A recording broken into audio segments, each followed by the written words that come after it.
Okay, welcome to episode 3 of the Total Hockey Training Podcast. I am your host, Sean Skahan, and today's guest is a real treat, a good friend of mine, a really great hockey player.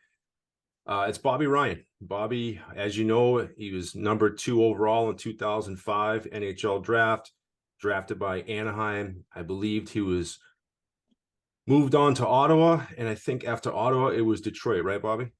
It was, yeah. 1 Yeah. year on my way out. Yep. So everyone, Bobby Ryan's on, and let's get this going. Hey, Bobby, how's it going, man? Good, man. Good to see you. Good. It's been a minute for us, so good to catch up. Yeah. It's been a long time, and obviously I'm thrilled that you're on here. You're my first professional athlete, and I'm really excited. 'Cause I think what I'm looking forward to doing with this project is not only talking to you guys, but catching up again, and this has been fun. So Yeah. let's get into it. Like, talk about growing up. I know you grew up in SoCal, and what was that like? How did you become a really good hockey player out of SoCal back then? So I guess it's interesting. Those were some of my most formative years. I went out there at 11, and played there till 14 or 15, excuse me, when I went to Honeybake for 1 year on my way up to juniors and all that. We'll get into that. But you know, back then you're talking the early 2000s, right? 2000. Yeah. I went out there in 99. Now that I think about it, and was there for 03. Watched you guys go to the Cup Finals in 03 Yeah. actually from there. Yeah. So I was really fortunate. I was homeschooled, so I had an opportunity to do what most kids weren't doing. My mom worked at the rink and ran the rinks, and that's how we kind of cut our teeth together. She was working, and I was working on my craft. But ice was much more scarce than it is now. I've seen the growth because I played in Anaheim, and I watched Anaheim open rinks and take over the Ducks program take over rinks. But that back then we didn't have that. Hmm. What I was really fortunate was that roller rinks were in major abundance. And with my mom working and not going, to the ice rink on certain days, I would just put rollerblades on, take my 100 pucks, and go down to the local roller rink. Nobody was ever there. It was wide open ice, or wide open sport, whatever you want to call it. And I spent more time in my youth there than I did on any ice rink. So I think you utilize what you have, and that's what I had at the time. That's awesome. So yeah, back then you would have had, was it Westminster Rink? Was that where she would have Yeah. worked out of? And So she worked at two. Originally, when we first got there, Glacial Gardens oh, in Lakewood. Lakewood. Yes, I was Yep. trying to. I was Yep. going to say Bellflower for some reason, but yeah, Lakewood. And we lived in Rivendell Beach, so it was a hike. Yeah. But we were there 9 to 5 every single day, and I would go in. The deal was that I had to go in and do a couple hours of schoolwork to make sure I was on top of that, and then I had the rest of the day. So I skated with the men, for pickup. And the good thing about California was pickup games were always great because you had so many transplants from Canada, excuse me. Yeah. So I was really, really fortunate. And then she took a job at Westminster with James Gasso, Igor Yeah. Nicolin, who's passed recently, and my coaches. They were my LA Junior Kings coaches, and they said, "Why don't you just work for us, and we'll take care of Bobby during the day?" And they did. And every time I remember, I would clean the glass, and I would sharpen skates and all the rental stuff, and anything for a buck. I was 13 at the time, teaching one-on-one private lessons to kids that were 11. Wow. And doing, yeah, it Yeah. was great because it was an easy 40 bucks at 5 p.m. And my mom would have to stay and wait for me to do that, but 40 bucks to us meant a lot at the time. So Yeah. it was a great setup, and they took really good care of me. So she was between Glacial Gardens and then Westminster on the way out.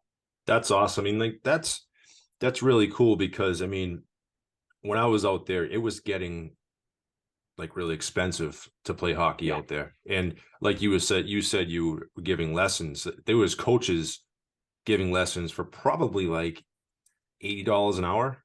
Yeah. Plus the family Yeah. had to pay the rink fee too. Exactly. Yeah. So what I don't like about that is because now that I'm retired, I've ventured into that a little bit. Hmm. And I get to the point where there's a private rink right around the corner from here that I'm trying to buy because I was sick of, I'm working with some individual clients, and just doing, it's all about puck touches for these young kids, right? Touching the puck, moving it, and this local sheet of ice, but it's 250 bucks an hour. And then I'm going to charge the parents on top of that. And I hate doing that. Because they're looking at 300 bucks for the hour by the time they all whack it up. And yeah, Hmm. It's expensive. And credit to parents that do it, but I didn't have those means growing up. So it's not a cheap sport. It really is, especially if you want to elevate. If you want to Yeah. elevate, it's not a cheap sport. Yeah, I mean, especially out there, the ice time is very expensive. I know that, and Yeah. it's tough. And I know families that are from my days back out there. Their kids are still playing. I'm like, oh, I can only imagine. But Yeah. it's not to say it's dirt cheap anywhere else. So No, no. Yeah, it's I'm in Nashville, and it doesn't change anywhere. The ice is the ice. right, It costs what it costs, and it's right. not cheap. None of it's cheap. So what about after the LA hockey days? And how'd you end up at Honey Baked? So the deal, and this is one of the few regrets, I guess, that my mom and I, she's passed, but we would probably have together, was that we moved on from LA because we just couldn't make the finances work anymore. Hmm. Moved on to Honey Baked because it was in front of the U.S. national team, the NTDP, where your son Hmm. is actually. Hmm. And I had already committed to the program, and they were like, we would like him in front of us a little more, so that we can monitor and watch or whatever. Um, so we picked Honey Bake because it was a quick, easy flight for my mom. It wasn't across the country, and it worked out for the best. We went to nationals, but that was the time that LA won their third national championship, and I was there for the first two and watched them win a third. Hmm. And I think, from a personal standpoint, it was probably the right move. We just, feasibly couldn't make it work, but at the same time, watching those guys win a third and being part of that, like, nobody gets to win three national championships at the AAA level. Right. So I, watched them. I was excited for those guys and still keep in touch with a lot of those guys. But at the same time, that one hurt. Yeah, but I still get it though. I like nowadays, you can go get a kid from California to the Yeah. NTDP, like Yeah. whether that's the resources, but I could see back then where California wasn't, I don't know, wasn't there yet. It certainly was. I mean, Yeah. when you think about like, Zucker and those guys, Yeah. like, and they were after you, correct? Quite a bit after me, Yeah, actually. yeah. Yeah. So like Yeah. there was Yeah. that transition. So like California wasn't what it is now at that time, I guess. So I could see the point of getting to Michigan for more quote exposure, right? Is Yeah. that what the I guess word? it was a really weird situation. Exposure for one, and actually, I can't regret the fact that it exposed me to the OHL where I ultimately went. Yeah. Because I would never have known. I would have probably ended up being a California kid that went the NTDP route. Because I had already committed. Like, I think myself, Phil Kessel, Nathan Gerby, we all committed to that NTDP program before a year in advance. I remember going to the under 15 festival, and Ken Martell was the guy that pulled me aside and said, "Hey, we want to offer you um, a spot on our team next year, and uh, you know, basically don't skate or don't try for the next 10 days." Like, at this meet, right? Don't get hurt. Basically, is what he was Yeah. saying. But yeah, for me, it made a lot of sense to be in front of him, because at the end of that year, when my team ended in Honey Baked, I was able to go to the NTDP every single day and work out.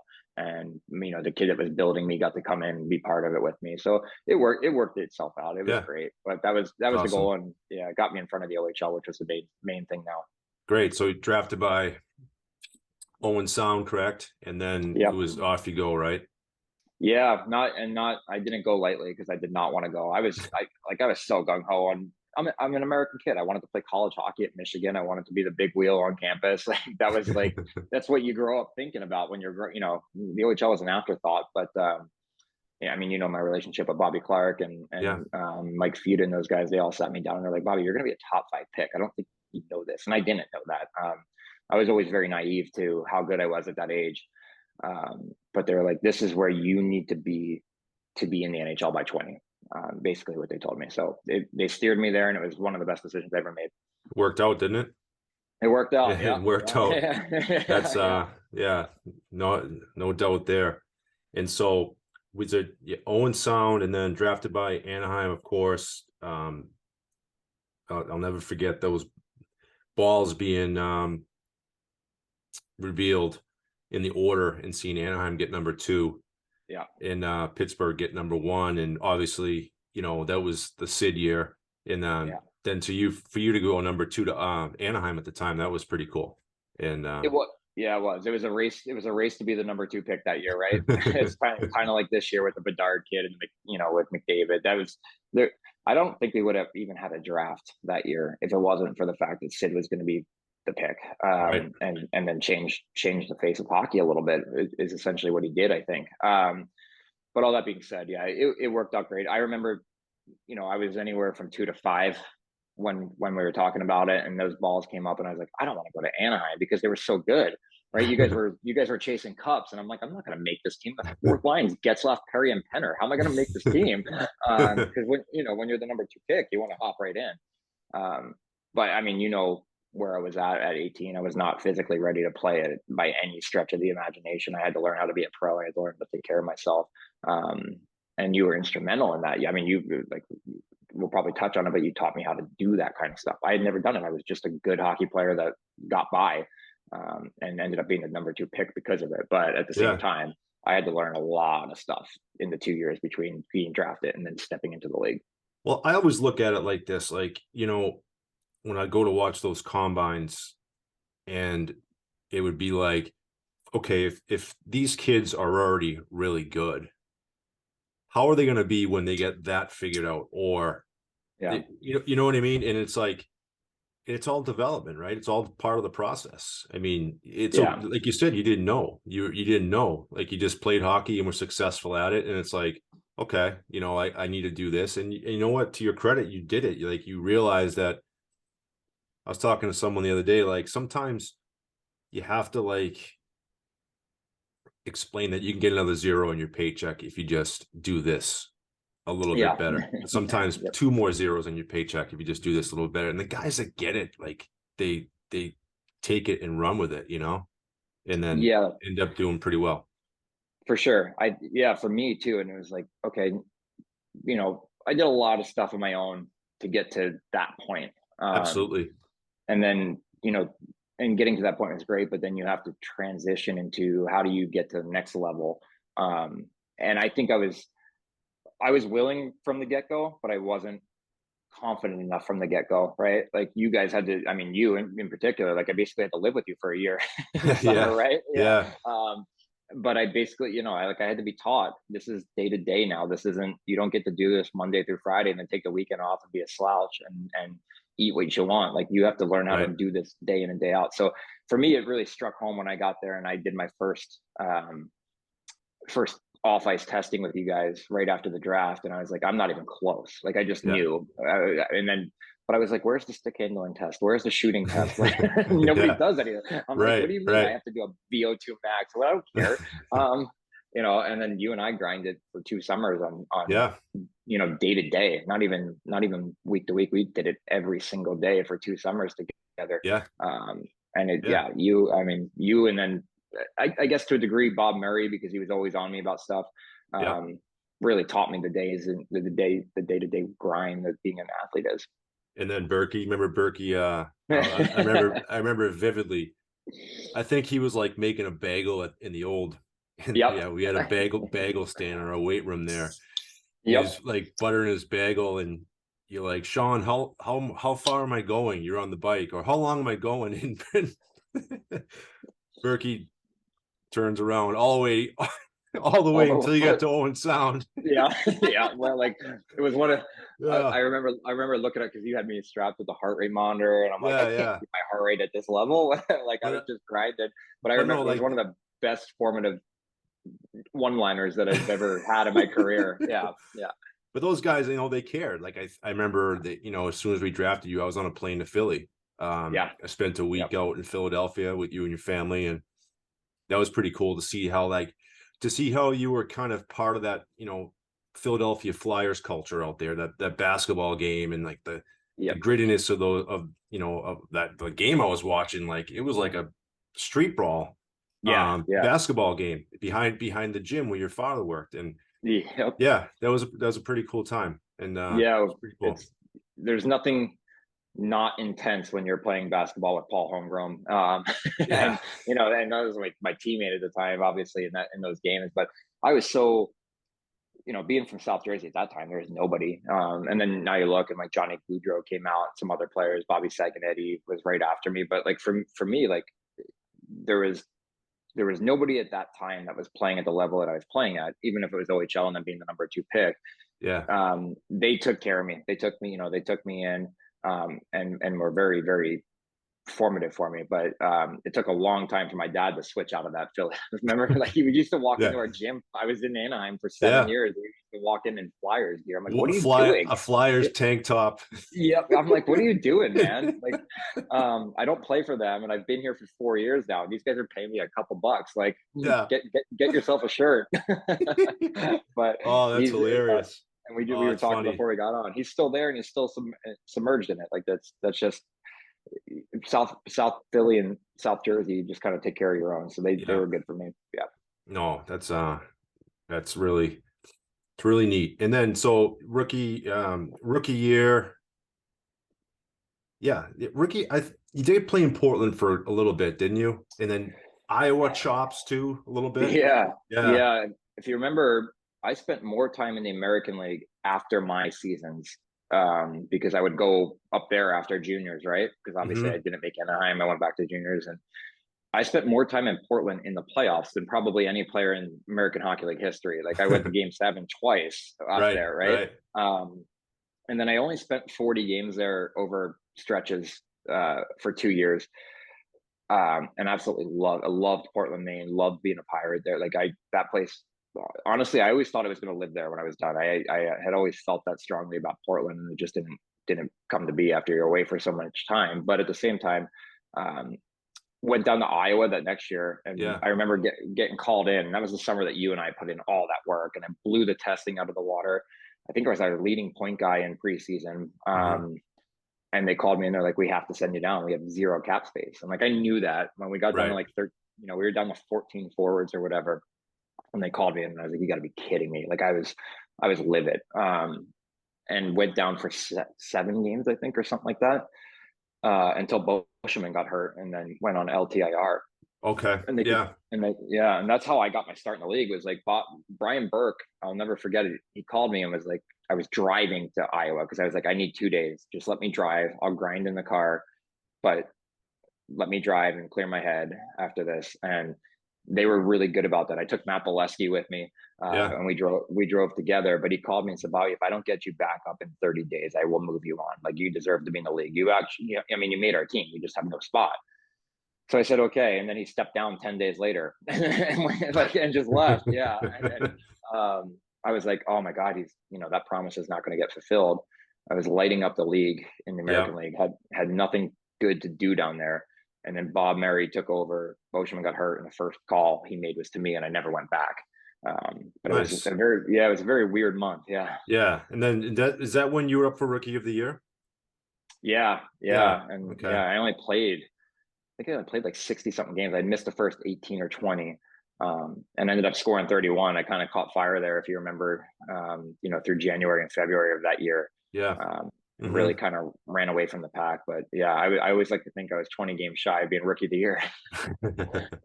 Yeah, I remember that you had that nice goal against LA there. That was pretty sweet. And then obviously you had the Nashville goal that are highlight reel goals. Like, so do you think that roller hockey and working on your hands was a big factor in your development, obviously? Yeah, I don't even think it's close. I think especially roller hockey being 4-on-4 and wide open. Uh-huh. I think one of the strengths that I've always had was that I was able to slow things down because I'm not a fast skater. I don't think a million miles an hour, but I was always able to slow things down to my speed. Hmm. Even at the highest of levels. And I think roller hockey gave me that because you have more time and space and more creativity in roller hockey than you ever will in ice. Hmm. And I think I shouldn't say that because I think we're starting to see some of the games changing dramatically the last couple of years. I don't love it. I got to be honest with you, but at the same time, the skill level is never going to be as good as it is right now. I just don't see that ever changing. Right. I think it's at an all-time high. But roller hockey for me allowed me to slow things down, get creative, get really, really good at those little 5 to 6 foot passes, and ultimately, for me, I was out there stick handling with, I had 100 pucks in myself. Hmm. I would just throw the pucks up in the air wherever they landed. I would grab one and go through it, shoot, grab another, go through it, and I would count down from 100 to 1 day in and day out. So I think that, yeah, for me, that Yeah. was a huge, huge part of my development. Obviously, the big dog, Patty Maroon, he was a world hockey player too, right? Oh yeah, He's yeah. got I was. soft hands and Yep. same thing. Yeah. Yeah. And God, I've played against him in roller hockey since the time we were 7 years old. Wow. And yeah, watched him grow up, and then you and I got to watch him kind of become an NHL player. Yep. Mm-hmm. Because he never found his footing in Philly. He went somewhere else and then went back to Philly. And then he came to us. I don't know if he signed with us or if you recall, but I remember him getting called up, and I was like, I think he's gonna get it this time, and he did. That Yeah. was yeah, yeah. It was kind of when he got it. We got to watch the light go on because I remember telling him, like, Yeah. you gotta lose weight. Listen to Sean, he'll get you there. And you kind of took him under your wing a little bit and Yeah. put I him in the like that. fat camp with me. Yeah, the Randy Carlisle Bike Club. Yeah. And then, it kind of bothered me here in the Jack Edwards comments recently. Yeah, I don't know. Believe me, I like Jack Edwards. I love his passion and enthusiasm, but you just never know what the other guy's thinking, like you never know. you Yeah, can't. Anyways, but yeah, he put in the work. But there was another kid I used to work with out there. He's still playing, I believe, in Europe. CJ Stretch. Do you remember that name? oh yeah, yeah. I remember He Stretcher. Yeah, he's yeah. still playing, and he had his hands were unbelievable. Like He was a just huge roller hockey guy, like yeah. huge. Yeah, yeah. One of the So better roller players in the country. So yeah. I remember he used to skate with us because we would get.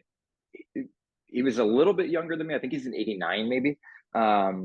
So a couple years, but at the same, I remember he used to skate with us right up until Todd Marchand has said, "Guys, anybody that's not a member of the Ducks has to move on and yeah, find your own ice." But I remember thinking, man, this guy's unbelievable. yeah, What is he missing? And it kind of clicked for him after that. But I could never, I could never get an idea of what he was missing. But I think he might have, his limit might have been an overseas player, and there's nothing wrong with that. He's making a nice yeah, career for himself, right? Yeah, yeah. No, he did play in the A for I believe Oklahoma City, the yeah, he Barons at the did. time, right? Yeah, yeah, Yeah, he was a great yeah, kid, and I really, it's good. It was good to see those kids, you know, from California pursuing their goals and their passions, and looking up to guys like you, and yeah. seeing guys like Zucker and Yep.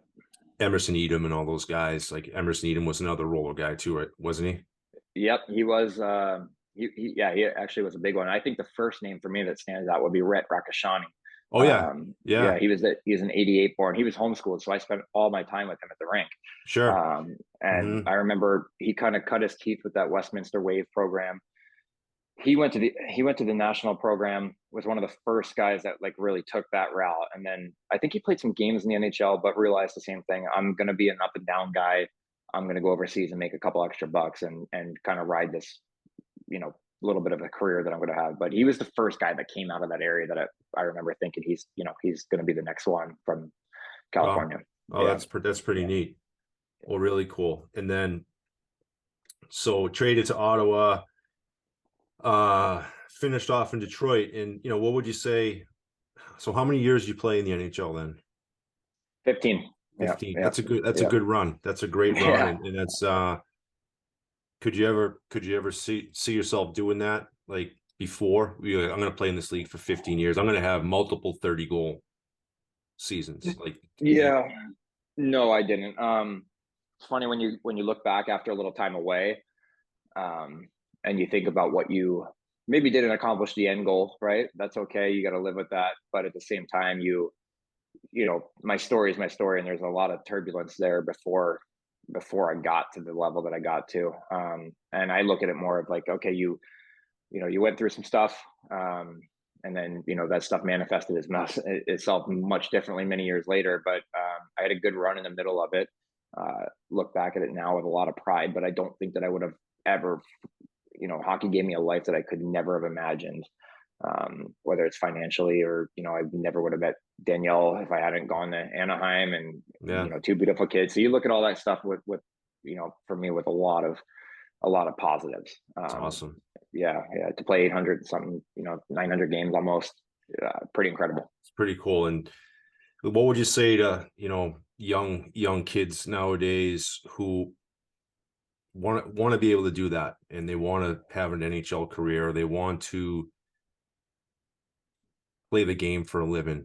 What Yeah, do you say to those kids now? Because it's yeah, those kids that are 14, 15 years old now, like they want to do what you did.